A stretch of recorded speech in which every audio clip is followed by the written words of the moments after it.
बहुत समय पहले की बात है। किसी गांव में एक गरीब ब्राह्मण रहता था। एक दिन उस ब्राह्मण के घर कुछ अतिथि आए। ब्राह्मण की स्थिति इतनी खराब थी कि उन अतिथियों को खिलाने के लिए घर में अनाज तक नहीं था। इस स्थिति को लेकर ही ब्राह्मण और उसकी पत्नी के बीच थोड़ी कहासुनी होने लगती है।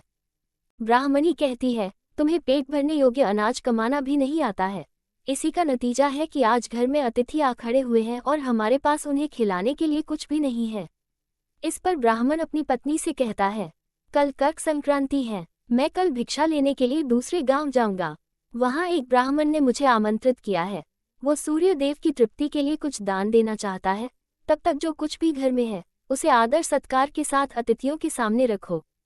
ब्राह्मण की यह बात सुनकर ब्राह्मणी कहती है, तेरी पत्नी होकर मैंने कभी सुख नहीं भोगा है। न कभी खाने को मेवा मिष्ठान मिला, न ही धन के वस्त्र और आभूषण। आज तू कह रहा है कि जो भी घर में पड़ा हो वो अतिथियों के समक्ष रख दो। जब कुछ है ही नहीं तो मैं उनके सामने क्या रख दूं? पड़े हैं तो बस एक मुट्ठी तिल, तो क्या अतिथियों के सामने सूखे तिल रखना अच्छा लगेगा? पत्नी की यह बात सुनकर ब्राह्मण कहता है, ब्राह्मणी, तुम्हें ऐसा बिल्कुल भी नहीं कहना चाहिए।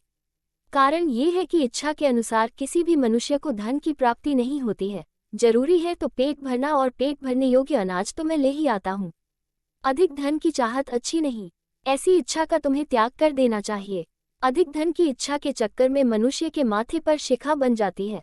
माथे पर शिखा वाली बात सुन ब्राह्मणी बड़े ही आश्चर्य से ब्राह्मण से पूछती है, अधिक धन की इच्छा में माथे पर शिखा हो जाती है?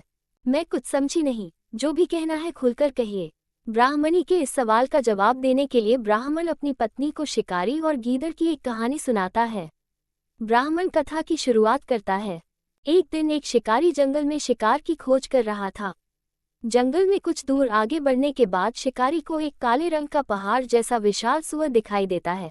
सूअर को देखते ही शिकारी अपना धनुष उठा लेता है और कमान खींचते हुए सूअर पर निशाना लगा देता है। कमान से निकला हुआ तीर तीव्र गति से सूअर को घायल कर देता है। घायल होने पर सूअर चिंघाड़ता हुआ शिकारी पर पलटवार कर देता है। सूअर के तीखे दांतों से शिकारी का पेट फट जाता है। इस तरह शिकार और शिकारी दोनों का ही अंत हो जाता है। इसी बीच खाने की तलाश में भटकता हुआ एक भूखा गीदड़ वहां से होकर गुजरता है, जहां शिकारी और सूअर का शव पड़ा हुआ था। बिना मेहनत इतना सारा भोजन देख गीदड़ मन ही मन बहुत खुश होता है और मन ही मन सोचता है कि आज तो ईश्वर की बड़ी कृपा हुआ, जो इतना अच्छा और अधिक भोजन एक साथ मुझे मिला है। मैं इसे धीरे धीरे और आराम से खाऊंगा, ताकि लंबे समय तक मैं इसे उपयोग में लाऊंगा। इस तरह मैं इस भोजन के साथ लंबे समय तक अपनी भूख को शांत रख पाऊंगा।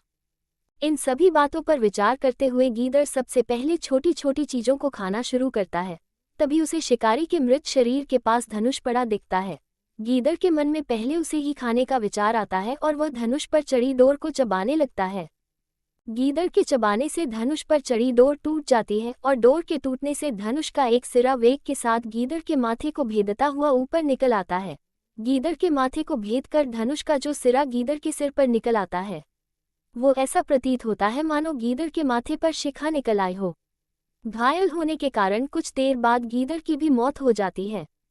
इतना कहते हुए ब्राह्मण कहता है, ब्राह्मणी, इसीलिए मैं कहता हूँ कि जरूरत से अधिक लोभ से माथे पर शिखा आ जाती है।